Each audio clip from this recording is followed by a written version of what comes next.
자신들은 그 명령에 따라서 성전을 짓고 있다고 주장하고 있는데, 게다가 바벨론 때에 가지고 갔었던 예루살렘 성전의 온갖 금과 은그릇들까지도 다 예루살렘으로 도로 가지고 가라고, 그렇게 고레스 왕이 명령을 내렸다고 지금 이들이 주장하고 있는데, 정말 그게 맞는지, 진짜 그런 내용이 페르시아 왕궁 서고 안에 그 내용과 관련된 자료가 저장이 되어 있는지 다리오 왕은 그것을 한번 확인해 주십시오. 지금 이들이 그렇게 고발장을 왕에게 보냈던 것이죠. 아마 이 방해꾼들인 다뜨네와 스달보스네는 오래전 페르시아의 왕이었던 고레스 왕이 그런 칙령을 내렸을 리가 없었을 것이라고 믿었을 것입니다. 뿐만 아니라 고레스 왕이 그런 명령을 내렸다 했을지라도 이미 그것은 십수년이나 지난 일이기에 그와 관련된 문서라든지 정보가 남아있지 않았을 것이다.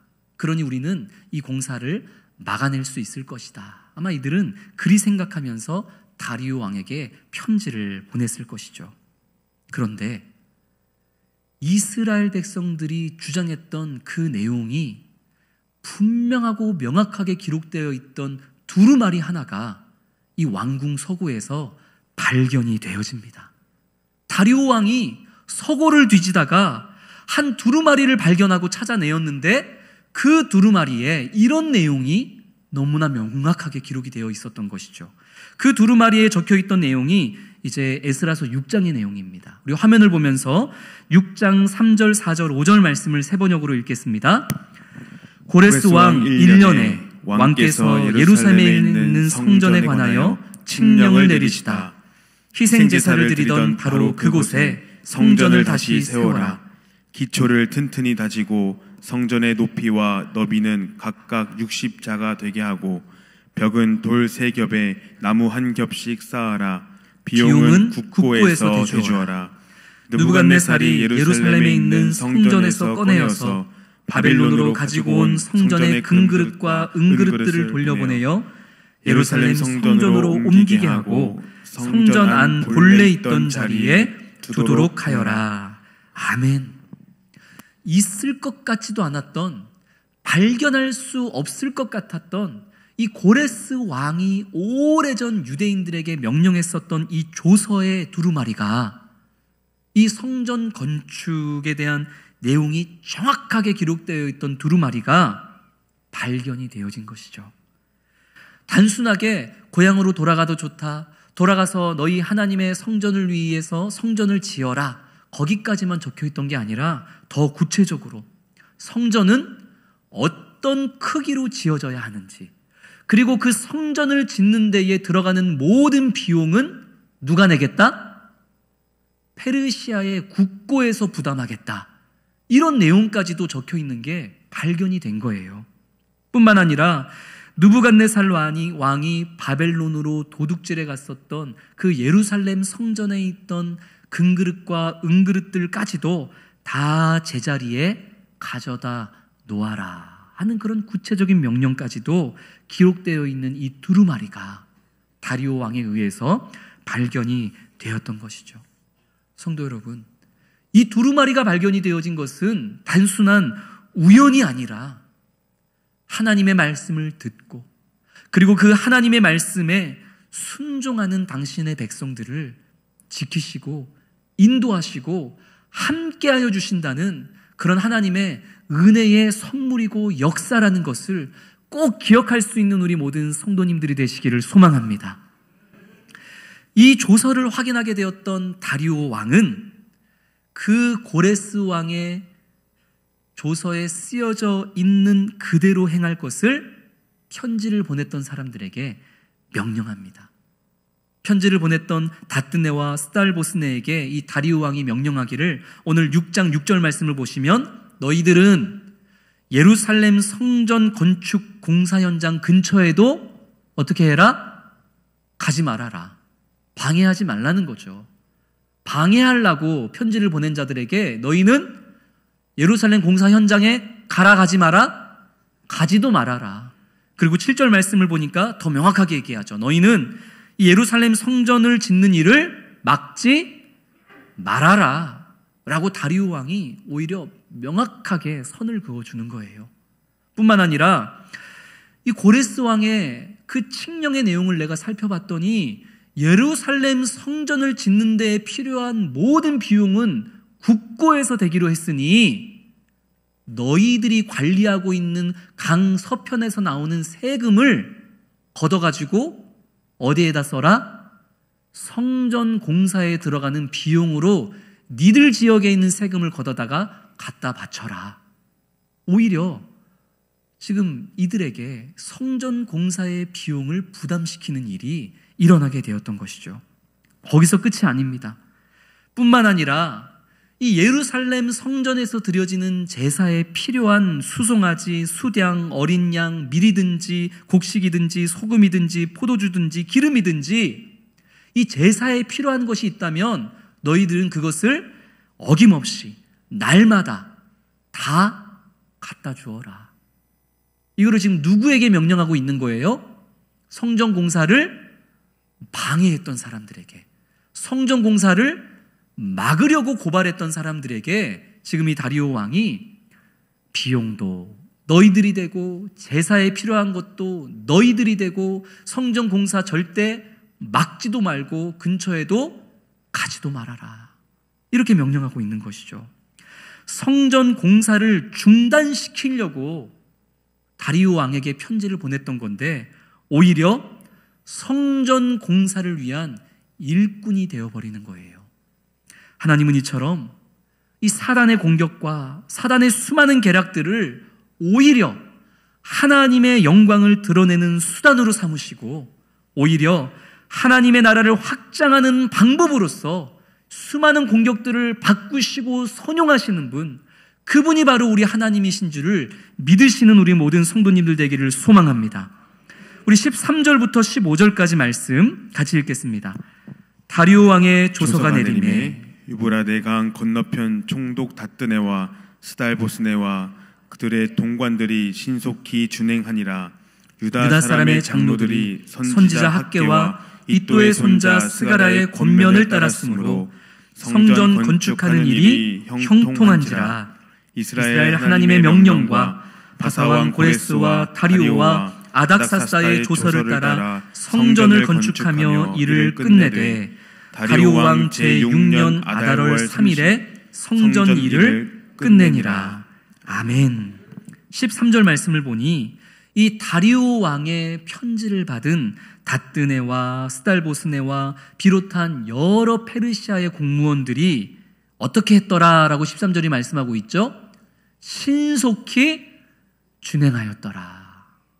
너희는 성전공사를 방해하지도 말고 성전공사에 필요한 자금은 너희들이 세금으로 대어주고 거기에 필요한 모든 제사에 필요한 것들은 날마다 너희들이 다 챙겨주고 이 명령을 신속히 준행할 수밖에 없었던 거죠. 왕의 명령이니까.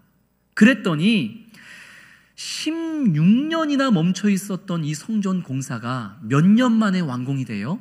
다리오 왕 2년에 성전 공사가 재개되었는데 15절 말씀을 보니까 다리오 왕 몇 년에? 6년에. 다리오 왕 2년째에 시작된 공사가 다리오 왕 6년째에 몇 년 만에? 4년 만에 16년 동안 안 됐던 이 성전 공사가 오히려 원수들을 일꾼으로 사용하시는 하나님의 신묘막측하심으로 인해서 16년 동안 안 됐던 게 불과 4년 만에 이루어지는 그런 역사를 하나님이 이루어내심이 오늘 이 에스라서 5장 6장의 말씀인 것입니다. 이 두 번째 성전을 재건한 이스라엘 백성들은 기쁨과 감격에 겨워서 성전 봉헌식을 거행했고 또 19절부터 22절까지의 말씀을 보니 더 나아가서 6월절 절기까지 지켜냅니다. 성도 여러분, 6월절이 어떤 절기입니까? 오래전 애굽에서 이집트에서 400년 동안 종살이하던 이스라엘 백성들을 하나님이 거기서 끄집어내신 것, 400년의 종살이에서 끄집어내신 것을 감사하고 기념하는 이스라엘의 가장 큰 절기가 뭐라고요? 그게 유월절이에요. 하나님의 인도하심으로 우리 조상들이 애굽에서 빠져나올 수 있었던 것처럼 오늘날 우리도 똑같이 그 하나님의 인도하심으로 이 바벨론 포로 생활에서 빠져나올 수가 있음을, 이것은 제2의 출애굽이라는 것을 기념하고 감격하고 기뻐하면서 지금 이스라엘 백성들은 봉헌식과 함께 유월절을 올려드렸던 것이죠. 사랑하는 성도 여러분, 오늘 이 에스라서 5장 6장의 말씀이 우리에게 주는 교훈과 메시지가 무엇일까요? 하나님은 우리의 앞을 가로막는 그 수많은 원수들의 손에서 신묘막측하신 은혜로 당신의 백성들을 지키신다. 그러니 마음 놓고 살아라.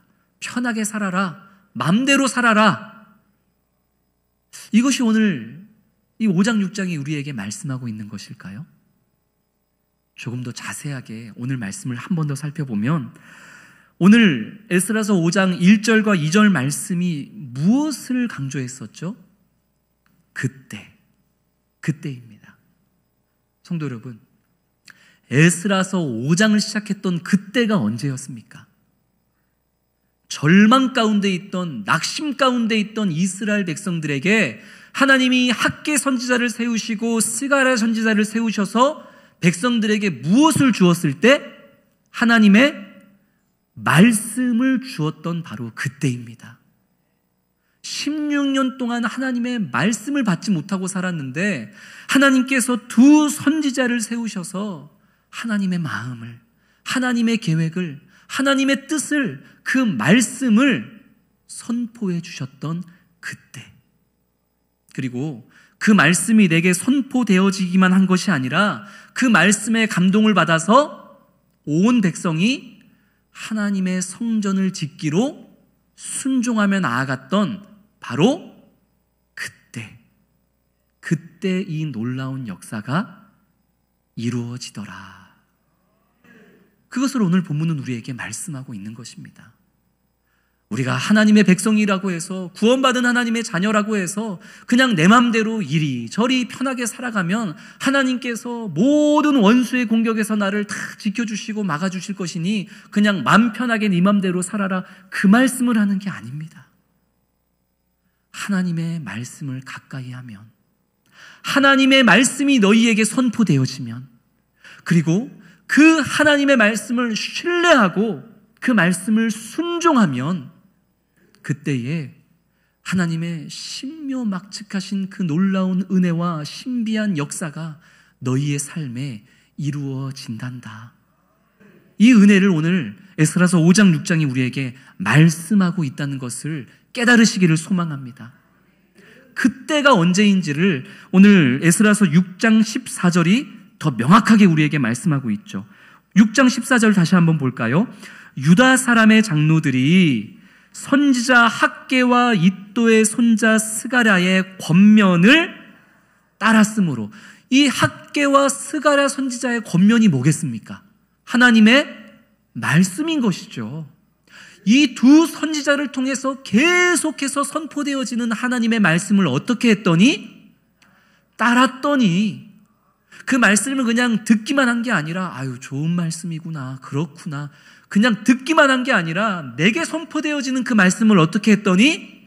따랐더니, 순종했더니, 하나님의 성전 짓는 일에 동참했더니, 그랬더니 성전 건축하는 일이 어떻게 됐더라? 형통하였더라. 성전 건축하는 일에 온갖 크고 작은 어려움과 방해가 있었지만 그럼에도 불구하고 하나님의 말씀을 가까이 하고 그 말씀을 따랐더니 오히려 우리 앞을 가로막고 있는 그 온갖 방해들이 오히려 하나님의 영광을 드러내는 일들이 되고, 오히려 그 방해들이 성전 공사를 더 신속하고 단축하게 하는 그런 열매들이 되어서 하나님께서 말씀에 순종하는 우리의 삶을 형통케 하셨더라. 이것이 오늘 우리를 향한 하나님의 말씀임을 믿음으로 받고 순종하는 우리 성도님 되시기를 소망합니다. 사랑하는 성도 여러분, 하나님의 말씀과 함께 할 때에 불가능해 보였던 성전 재건의 역사가 4년 만에 이루어졌습니다.